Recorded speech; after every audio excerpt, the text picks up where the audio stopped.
What should you do if you're struggling to pay your mortgage? What options do you have as a homeowner if you've already missed a payment?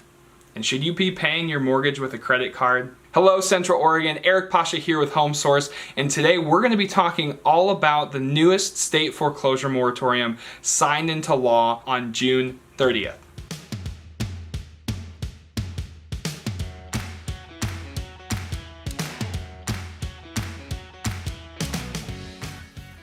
Oregon House Bill 4204 extends and increases protections for homeowners who are currently struggling to pay their mortgage. To learn more about foreclosure moratoriums that have been enacted in the past, check out our other videos on the CARES Act foreclosure moratorium for more details. I am delighted to welcome back Victoria Vale, our very own homeownership counselor here with HomeSource. Victoria, I've got to brag on you for a little bit.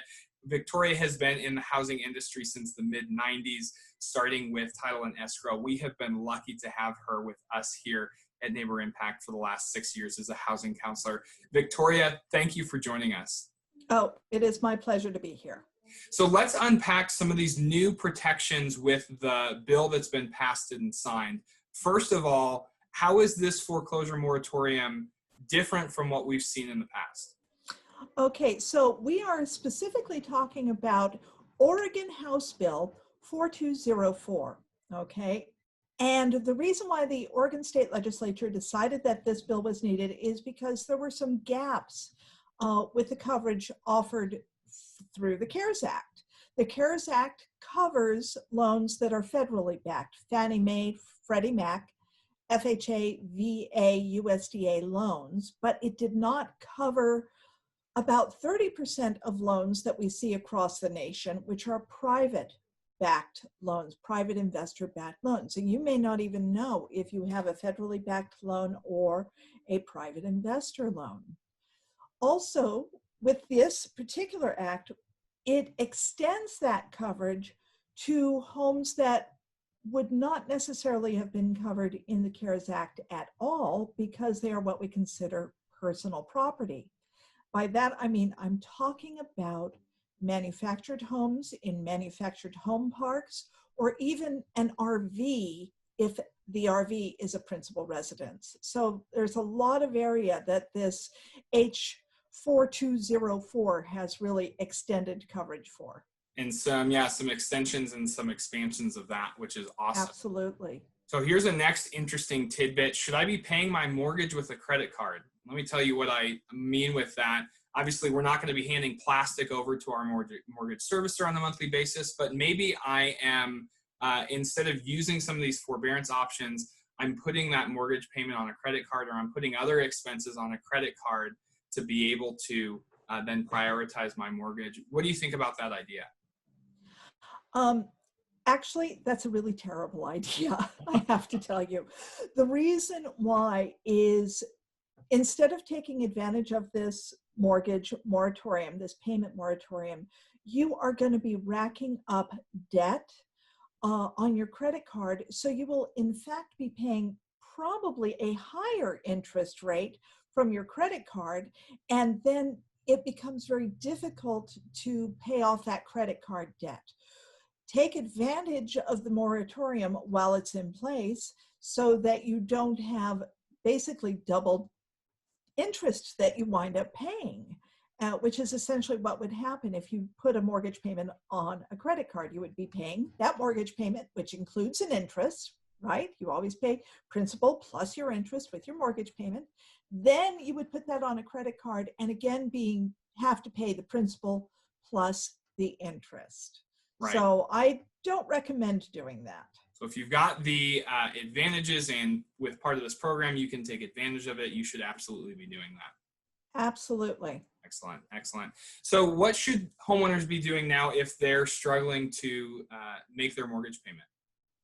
Okay, so right now, through the Oregon Act, all you have to do is call your mortgage broker. In fact, through the CARES Act, all you really have to do is call your mortgage broker.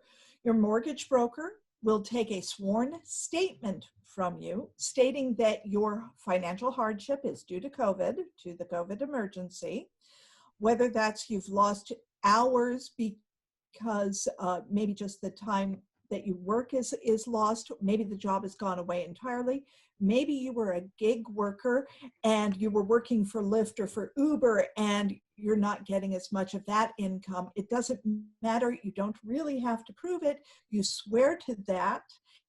And then with almost no documentation, you are automatically approved by your lender.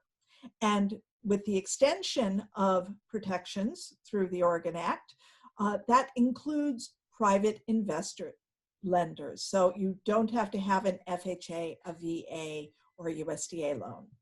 Again, so more broad and blanket coverage there. And that leads to my next question here is this blanket coverage for all homeowners or something a little bit different? No, this blanket coverage is for all homeowners, okay, including people who have rental homes. So let's say you have a rental home. Let's say you have a triplex, or you have 4 units in a home and you're renting them all out, and your renters can't afford their rent payments. So you are in danger of falling behind on the mortgage that you pay for that rental property. This act covers you for that rental property.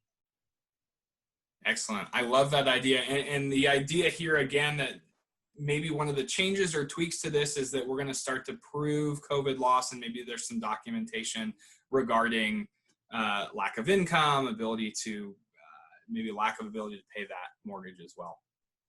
Yeah, and again, in Oregon, you absolutely do not have to provide that documentation. They are not allowed, lenders are not allowed to request detailed documentation to approve this forbearance.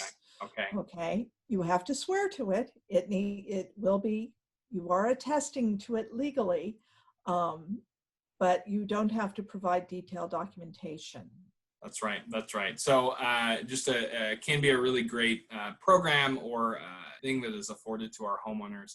Victoria, thank you again for joining us here today and for everything that you're doing to take care of our homeowners here in Central Oregon.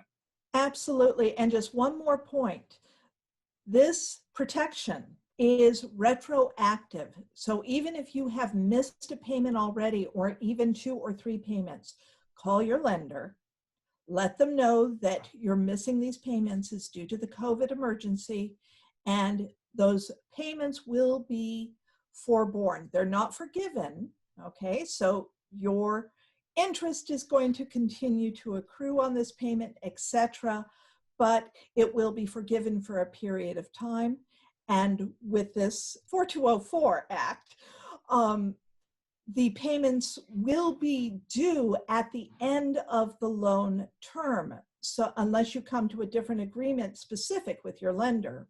But that means, for instance, if you're in a 20-year mortgage payment and you're 10 years into this mortgage payment, at the end of that time frame is when you may have a balloon payment. So you want to be prepared for that. And do call a housing counselor. We can walk you through those steps. Excellent information. Thank you again, Victoria. My pleasure. Have a great day. There you have it, folks. This new state foreclosure moratorium extends and increases protections for homeowners who are struggling to pay their mortgage as a result of COVID, and extends a lifeline for those who need it. But you must ask for it in order to be protected. This is not automatic. The first step for most homeowners is going to be to reach out to their lender and ask what options are available to them. This has been Eric Pashia with HomeSource. Stay safe, stay healthy, and take care of yourself.